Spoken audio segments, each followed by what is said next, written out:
what I really want to talk about is Saturday's game, obviously against the Ducks. And that game, that building, that was a 60-minute effort. Yeah. We know why, or we know what was going on. Cutter Gauthier, first time in Philly, after saying he doesn't want to be a flyer. The boys, I mean, you talk about, they stepped on the ice in warm-up. The building electric. Was like the one thing I want to say, and we could get into it with our guest today too a little bit because he grew up here, worked here. That building was a playoff atmosphere, and the kids that haven't been able to do that, feel that energy. That energy in there. I mean, they didn't stop the entire game, and neither did the guys. The guys played unbelievable. That was one of the best. I mean, that was one of the best games I've seen in a long time. Sam Erson, 22 saves for the shutout. I don't know. God, TK had 4 apples. Yeah, but just everybody was buzzing. The building was literally electric. It was so much fun to be there for that game. A lot of booze. Some cheers, Cutter. Yeah, they were all over that kid. But one of the things we could talk about it with our guests too. But like you're playing a sport. How can you be that not engaged at all? This guy looked like he didn't want to play. He was soft. You're going to a scrum with his hands down. Locks popped him one time, and I just started laughing. Like I'm like, eye contact. What are you doing? And then, TK's saying something to him. I wish I knew what he was saying. I actually want to ask him, but he was like looking like away from the guys. He didn't want anything to do with anything, man. It was just like, I don't know, man. Like, embrace the villain. Well, that's the way I would have thought he was going to do it. You coming back into Philly, and you would like come in with a swagger of some sort because you know you're getting booed no matter what. You're going to get booed, and he'll probably. I was telling my friends, and they're aware of like Philadelphia sports. They're all like big sports fans, but I was like, this kid will probably get this treatment, even if he goes to a different team and 5 years. 15 years from now, he'll still get booed the entire time he's on the ice. That's the way Philly is. But I just thought it was a great night. Yeah, and it was necessary. The guys played so well. Welcome back. I'm Riley Cote. And I'm Derek Settlemyre. And this week we have a good friend, Riggs. Yes, guy I've known a long time. Currently a hockey writer for The Athletic. Does an unbelievable job. Writes what he sees and what he feels and doesn't worry about what anyone says. And I love that about you. Love that. Good friend. Mr. Kevin Kurz. What's up, Kurz? What's up, my friend? How you guys doing? Doing well, man. My friends, I should say. Yes. Yeah. I wanted to pick your brain a little bit because, like we were talking about earlier, Kev, you obviously worked here. Mm-hmm. You were here when we went to the finals. That building Saturday night that was awesome. About as good as it's been in a long time. And it was obviously the Cutter, that whole situation, which I think I saw you say yesterday or the day before that they were trying to act like the media drove this whole thing, and that was not the case at all. But I will say it was a best 60 minute. I mean, it was basically a full 60 minutes team put together. I love the way they played. Yeah. They just, but I just want to get your thoughts on that because it was, you've been here when it was like that. And for the guys that haven't played a playoff game here, you would hope some guys were saying, hey, that's what it's like. Mm-hmm. Like if we can, put it all together. But anyway, I just wanted to get your thoughts on that whole Cutter situation. Yeah. So, I'll go back to Friday. They're skating at the class of 23 rink at University of Pennsylvania. So I hustled over there, and it's funny. You see on the door of that rink, the first thing I see was a sign that basically said, Anaheim Ducks, at the request of the Anaheim Ducks, practice is closed today. They didn't want anybody wandering in. They didn't want any take a chance. Like some crazy Philly fan. Well, it's funny because it was actually I know a fan that did try to show up, and he direct messaged me on Twitter, and he told me the practice was closed. Oh, really? So somebody was trying to get in there just to see. I don't know what they were going to do. I'm sure they weren't going to do anything too bad, but maybe yell at them a little bit. Yeah. But anyway, the practice was closed.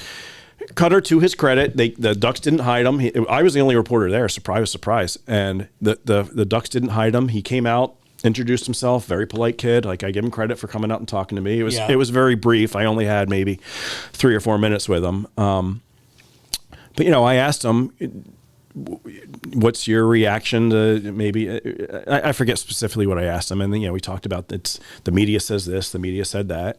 And I said, well, okay, do you want to clarify any of these lies that you're speaking about? And he doesn't. Yeah. So, it's a low hanging fruit these days to criticize the media, right? And everybody does it. Yeah. But you can't criticize the media, and you can't say there's a bunch of lies out there and then refuse to clarify them. Yeah, right. I agree. And opportunity. Yeah. So I don't know if he thinks he's taking the high road by doing that, or if in his head that's what he thinks he's doing.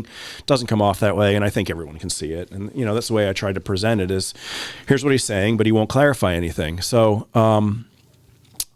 Then the game itself was, I'm sure, obviously we knew there were going to be some boos and some chants, but the most impressive part was it didn't let up all three periods. I mean, he's taking a shift there in a 6-0 game with 8 minutes left in the third period, and everyone's booing him. I mean, it was impressive, and I thought it was obviously the way the Flyers played. They knew, even though no one wants to talk about it, they knew what the stakes were. Right. And that first game in Anaheim, I was there, and I saw in the opening shift. I don't think the cameras picked it up, but Travis Sanheim's giving him a couple shots, right? Yeah. And when I asked Travis afterwards, was there a little message sending going on there? He's like, yeah, there was a little bit. Yeah. So I thought what was maybe most impressive was that guys like Sanheim, Konechny, guys that consider themselves almost the representatives of the organization, right? They're both going to be here a long time. They're both cornerstones. They're both heart and soul guys that are leaders on this team. They took it upon themselves to go out and almost give the fans what they came for. Yeah. And I think that says a lot about the culture, which we talk about all the time, and the guys that you have that are sort of leading the way in that regard. Yeah. I was talking to Riles about it. Like, the one thing, if I'm I get it. It's probably a difficult situation, but he put himself in that situation, and he's only got to play the Flyers twice, right? A year. But it bothered me, and I don't know why, that this guy's so soft. Like, dude, you go into a scrum, and I think Lodge caught him with are you really going to go into that scrum with your hands down and then just take it? Philly I don't care. Like, I'm not tough by any means, but if someone gives me a glove in the face, I'm giving one back. Yeah. Like, I'm not trying to fight anyone, but, like, just to turn his head, and like Cronin, like their coach is a hard-nosed guy. Like that to me, that would drive him nuts. Showed like no emotion. I think there's reports out there that say that he's trying to get him to play a little bit more of a tougher game. Yeah, I mean, he's not going to run around or anything like that, but I think he's going to be a good player. Yeah. But it was funny, Kev. So I went down to see Radko Gudas after the game, and there's a lot of people downstairs in that area. It was me and my 3 buddies, Goody, like a couple of security guards, and Cutter is right behind Goody talking to a couple people, like must obviously there to see him, and he's a little bit bigger than I thought too. Like he is big. Yeah, he's a little bit bigger than I thought. But it was funny. I said to Goody, like, I knew he wouldn't say anything bad about him, but he'd be honest. I said, how is he? He goes, he's a good kid. He's quiet. Like, but I'm like, he had a tough night tonight. He's like, yeah. And then something happened with Michkov. I'd have to go back, Paul. You may remember. Did you get a stick from Goody? Because he had I don't know if he lost a tooth. I can't remember if he said he lost, but he had a huge cut. And he's like, I'm like, I should sucker this guy right now. I know who it is. I don't want, like, he's a kid, but like he's like, I finally had to give him something because this kid I'm like, oh, he'll put his stick up. He doesn't care, Michkov. But anyway, I just thought it was. If Cutter had dropped the gloves with Konechny there, the fans would have loved it. Yeah. They also would have respected him for it. I think so. Right? I think so. That way out, right? That would have been his that would have been maybe the door. He's being the villain too a little bit. I think. Like I agree. You should have a little swagger, right? Yeah, have some fun. You know you're gonna get booed. I think he lost his swagger last year when he said the guys on the other side will be some sad guy, whatever he said before the national championship. It's been some weird comments really from the start from him. But you know what, Kevin? I mean, you've seen a lot of stuff, and maybe you've talked to agents too along the way. I'm assuming you definitely have, but I'm not sure he was advised very well on this whole thing, the way it was handled. I mean, we're going back a year ago, but it just seemed to me like, isn't there a better way to handle this whole thing?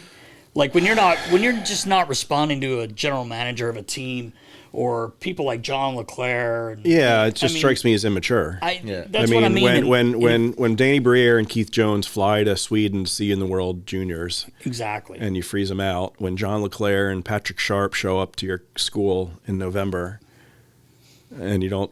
I mean, these guys have won Stanley Cups. Yeah. They're That's yeah, what it's weird. I mean, I don't want to speculate on the reasons because I still don't know why, but could it have been handled better? Yeah, absolutely. And I don't blame the Flyers for saying what they said in the aftermath of the deal, because they've got to sell this to their fan base. They've got to explain what happened, because this guy was supposed to be a cornerstone of the rebuild. Right.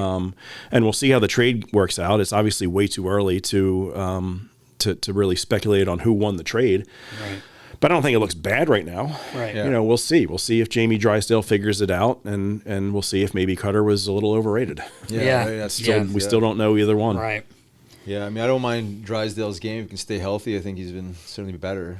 Obviously, you'll see, especially after that game on Saturday. Maybe that's the sort of spark that he needs to get it going, because I thought he looked good again last night.